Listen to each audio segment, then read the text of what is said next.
Joshua 23. After a long time had passed and the Lord had given Israel rest from all their enemies around them, Joshua, by then a very old man, summoned all Israel, their elders, leaders, judges and officials, and said to them, I am very old. You yourselves have seen everything the Lord your God has done to all these nations for your sake. It was the Lord your God who fought for you.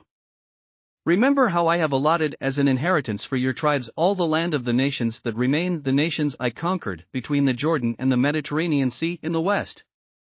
The Lord your God himself will push them out for your sake. He will drive them out before you, and you will take possession of their land, as the Lord your God promised you. Be very strong, be careful to obey all that is written in the book of the law of Moses, without turning aside to the right or to the left. Do not associate with these nations that remain among you, do not invoke the names of their gods or swear by them. You must not serve them or bow down to them. But you are to hold fast to the Lord your God, as you have until now.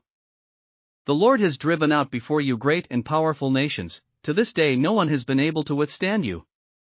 One of you routs 1,000, because the Lord your God fights for you, just as he promised. So be very careful to love the Lord your God. But if you turn away and ally yourselves with the survivors of these nations that remain among you, and if you intermarry with them and associate with them, then you may be sure that the Lord your God will no longer drive out these nations before you. Instead, they will become snares and traps for you, whips on your backs and thorns in your eyes, until you perish from this good land, which the Lord your God has given you. Now I am about to go the way of all the earth. You know with all your heart and soul that not one of all the good promises the Lord your God gave you has failed.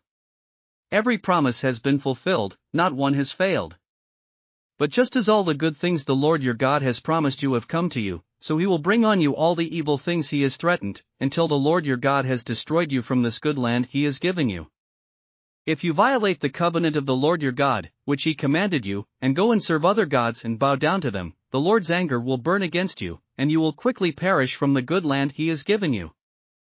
Thanks for listening to another chapter of the Bible. At My Faith Fuel, we believe a good coffee fuels your faith and energizes your day. Please visit myfaithfuel.com to explore our delicious coffee blends. Part of each purchase goes to training worshipers around the world. Thanks for listening.